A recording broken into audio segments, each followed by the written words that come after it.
Assalamualaikum warahmatullahi wabarakatuh. Kita baca doa terlebih dahulu sebelum memulai pembelajaran kali ini. Berdoa mulai.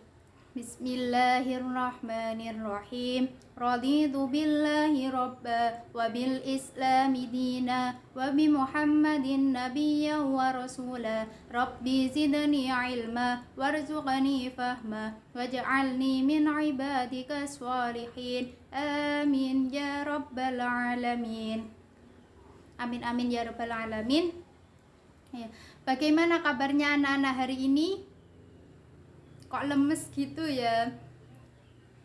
Biar nggak lemes, silakan nanti kalau ibu tanya kabar kalian, silakan jawab gini: alhamdulillah, sehat, cerdas, ceria, gitu ya. Oke. Bagaimana kabarnya anak-anak hari ini? Alhamdulillah, sehat, cerdas, ceria, gitu. Terima kasih. Oh ya, apakah hari ini ada yang tidak masuk? Oke. Alhamdulillah, pada kali ini itu kita masih bisa diberikan kesempatan oleh Allah untuk mencari ilmu secara bersama-sama dalam keadaan sehat walafiat. Kemudian untuk orang yang sedang sakit, semoga Allah angkat penyakitnya dan juga segera diberikan kesembuhan dan selalu diberikan kesabaran. Baik, pada kali ini pertama-tama kalian silakan untuk terlebih dahulu membuka buku kalian dan juga membaca sekilas mengenai infak dan juga sedekah. Kita akan membahas mengenai infak dan juga sedekah pada yang pertama Al-Quran surah Al-Fajr ayat 15-18. Kemudian untuk yang kedua yaitu Al-Baqarah ayat 254 dan juga Al-Baqarah ayat 261. Kemudian untuk tujuan pembelajarannya yaitu dengan menggunakan pendekatan saintifik dan juga model pembelajaran kooperatif tipe tim games turnamen atau TGT, itu peserta didik dapat menganalisis isi kandungan dari Al-Fajr ayat 15-18, kemudian Al-Baqarah ayat 254 dan juga 261. Kemudian peserta didik itu juga mampu untuk mendemonstrasikan hafalannya dan juga menyimpulkan keterkaitan kandungan dari Quran surah Al-Fajr ayat 15-18, kemudian Al-Baqarah ayat 254 dan juga 261 dengan fenomena sosial tentang infak dan juga sedekah, serta mampu untuk menyajikannya dalam bentuk lisan maupun tulisan dengan rasa ingin tahu dan juga pantang menyerah, peduli dan juga bekerja sama. Itu secara baik dan juga benar. Baik, sebelumnya di sini apakah ada yang tahu apa itu infak?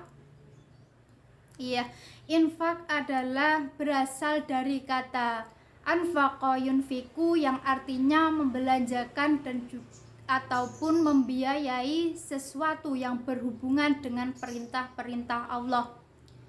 Kemudian infak secara bahasa itu menurut Kamus Besar Bahasa Indonesia artinya yaitu pemberian sumbangan harta dan juga sebagiannya selain yang wajib atau berupa zakat itu untuk kebaikan. Sedangkan secara istilah infak adalah memberikan atau mengeluarkan sebagian harta atau pendapatan yang telah diberikan oleh Allah untuk kebaikan atau kepentingan yang telah diperintahkan oleh Allah sesuai dengan syariat Islam. Kemudian kalau sedekah itu memiliki arti yang lebih luas. Kalau infak itu tadi kan mengeluarkan berupa harta, sebagian harta. Kalau sedekah ini yaitu mengeluarkan ataupun memberikan sebagian harta dan juga ataupun jasa, bisa harta, bisa jasa. Seperti contohnya senyum ini sudah termasuk sedekah. Kemudian contohnya lagi yaitu misalnya apabila di jalan itu ada batu atau duri ataupun ranting pohon yang bisa mengganggu orang lain untuk berjalan, kemudian kalian itu membuangnya atau membuangnya itu tadi, itu juga sudah termasuk sedekah. Baik, untuk ayat yang pertama surah Al-Fajr ayat 15 sampai 18. Kita baca bersama-sama terlebih dahulu ya untuk ayat dan juga terjemahannya. Dimulai dengan bismillah. Bismillahirrahmanirrahim. Fa'ammal insanu idza mabtalahu rabbuhu fa'akramahu wa na'amahu fayaqulu rabbi akraman. Wa amma idza mabtalahu faqadara 'alaihi rizqahu fayaqulu rabbi ahanan.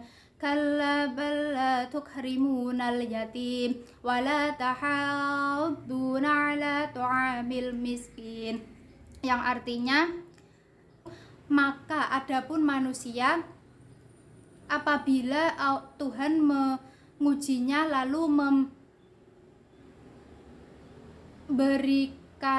lalu memuliakannya dan memberikan kesenangan, maka ia berkata, Tuhanku telah memuliakanku. Namun apabila Tuhan mengujinya lalu membatasi rezekinya, maka ia berkata, Tuhanku telah menghinaku. Sekali-kali tidak. Bahkan kamu tidak memuliakan anak yatim dan juga dan kamu tidak saling memberi makan orang miskin. Quran surah Al-Fajr itu sendiri yaitu merupakan surah yang ke-89 yang dimana diturunkan di kota Mekah, termasuk dalam surah Makkiyah. Ayat 15 sampai 18 ini diturunkan itu sebagai peringatan untuk orang-orang Mekah agar mereka itu meyakini bahwa Allah lah yang maha pemberi rezeki. Jadi dapat kita ketahui bahwa isi kandungan dari Al-Fajr ayat 15 sampai 18 ini yaitu yang pertama, hendaklah manusia itu tidak menyombongkan diri kepada Allah dalam keadaan apapun, baik itu dalam keadaan sedang banyak rezeki ataupun kekurangan rezeki. Kemudian untuk kandungan yang kedua yaitu hendaklah manusia itu selalu bersyukur apabila mendapatkan suatu rezeki yang banyak dan selalu bersabar apabila mendapatkan kekurangan rezeki. Kemudian untuk kandungan yang ketiga itu manusia hendaklah menyantuni anak yatim dan juga memberikan makanan kepada orang yang miskin. Kemudian yang selanjutnya yaitu pada surah Al-Baqarah ayat 254. Kita baca bersama-sama terlebih dahulu untuk ayat dan juga terjemahannya. Bismillahirrahmanirrahim. Ya ayyuhalladzina amanu anfiqu mimma رزقناكم من قبل أن يأتي يوم لا بيع فيه ولا خلة ولا شفاعة والكافرون هم الظالمون. Oke, untuk terjemahannya yaitu bagi orang-orang yang beriman, infakkanlah sebagian hartamu yang telah diberikan oleh Allah kepadamu sebelum datangnya hari di mana tidak ada lagi jual beli, tidak ada lagi persahabatan, tidak ada lagi syafaat. Orang-orang yang kafir itulah orang yang zalim. Surah Al-Baqarah sendiri merupakan surah yang kedua dalam Al-Quran, yang dimana diturunkan di Madinah dan termasuk surat Madaniyah. Pada surah ataupun ayat 261 ini ayat ini diturunkan sudah merupakan suatu karakter dari orang-orang Madinah itu sendiri, di mana agar orang-orang tersebut itu meningkatkan kualitas keimanannya itu dengan cara menginfakkan hartanya yang telah Allah berikan. Kemudian isi kandungan dari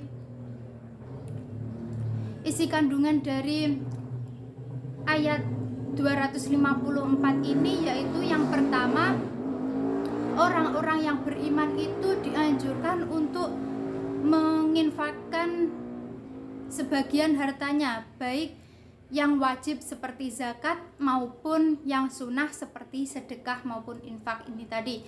Kemudian juga dianjurkan agar ketika menginfakkan harta itu sebelum datangnya hari kiamat, jadi sesegera mungkin.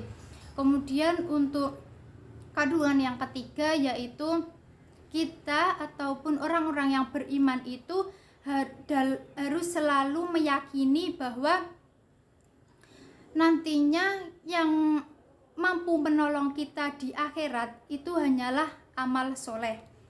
Kemudian untuk yang selanjutnya yaitu pada Quran surah Al-Baqarah ayat 261 yang berbunyi, kita baca bersama-sama ya. Bismillahirrahmanirrahim. Mathalul ladzina yunfiquna amwalahum fi sabilillahi kamathali habbatin ambatat sab'a sanabila fi kulli sumbulatin mi'atu habbah wallahu yudha'ifu liman yasha' wallahu wasi'un alim.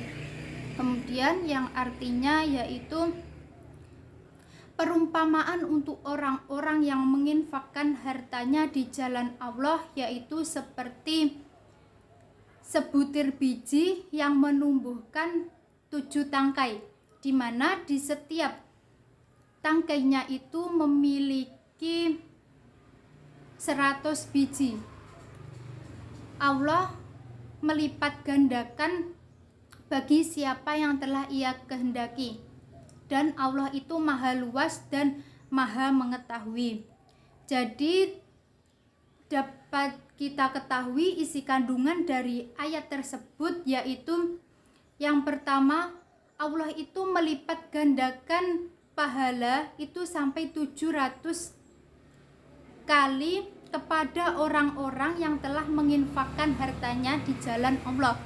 Kemudian untuk kandungan yang kedua, Allah itu akan selalu membalas kebaikan apa yang telah kita lakukan itu baik di dunia maupun di akhirat.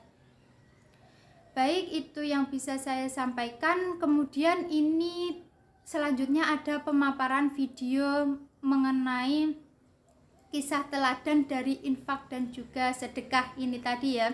Silakan kalian simak terlebih dahulu. Al-Kisah Imam Hasan Al-Basri mengenai dahsyatnya sedekah. Seorang sufi bernama Imam Hasan Al-Basri amat meyakini janji Allah ini. Al-Kisah, beliau suatu hari kedatangan 6 orang tamu. Sebagai seorang muslim, memuliakan tamu adalah hal yang diperintahkan agama. Imam menerima tamu dengan wajah sumringah.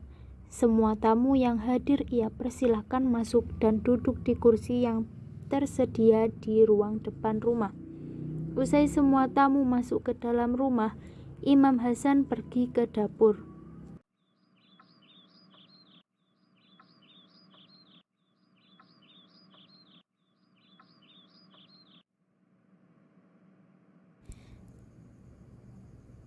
Saat itu, hanya ia dan seorang budaknya yang ada di rumah. Imam Hasan bertanya kepada budaknya, "Makanan apa yang ada di rumah ini hingga bisa dihidangkan untuk tamu-tamuku?" "Di lemari makanan hanya ada sepotong roti saja."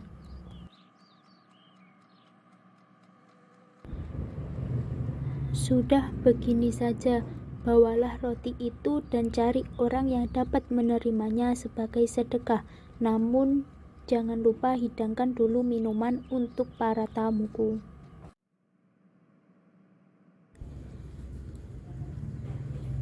Maka pergilah sang budak untuk bersedekah. Setelah ia menyuguhkan minuman kepada para tamu Imam Hasan terlebih dahulu, maka para tamu pun hanya mendapatkan suguhan air putih dari rumah Hasan.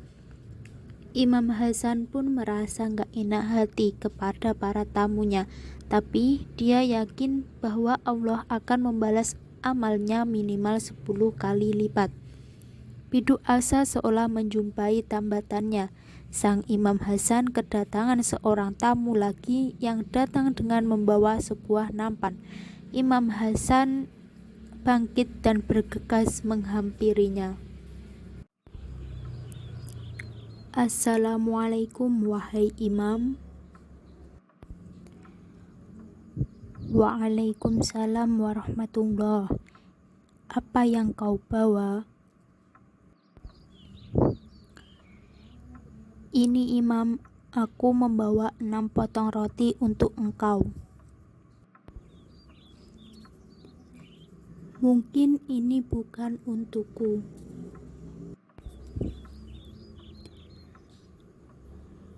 "Mengapa engkau berkata demikian?"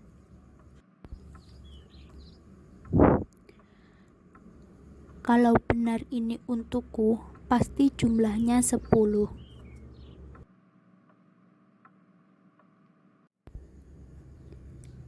Sang tamu pun merasa aneh. Ia coba untuk memanjangkan leher dan menyapukan pandangan ke dalam rumah Imam Hasan. Sesudah itu ia mengerti bahwa Imam sedang kedatangan banyak tamu. Orang itu pun kembali ke rumah. Lalu ia tambahkan lagi 4 potong roti sehingga menjadi 10 jumlahnya. Kemudian ia angkat nampan yang ia bawa. Kemudian ia ayunkan langkah menuju rumah Imam Hasan Al-Basri. Sesampainya di rumah Imam, sang tamu kembali mengucapkan salam, lalu disambut dan dibalas oleh Imam Hasan. Beliau lalu membuka penutup nampan, kemudian berujar,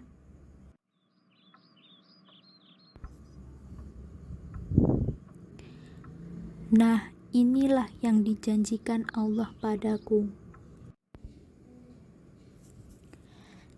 Jadi dari kisah tersebut dapat kita simpulkan bahwa apabila kita menginfakkan harta, maka Allah akan melipat gandakan pahalanya kepada kita, dan Allah juga akan membalas semua kebaikan itu di dunia dan juga memberikan pahala di akhirat kelak.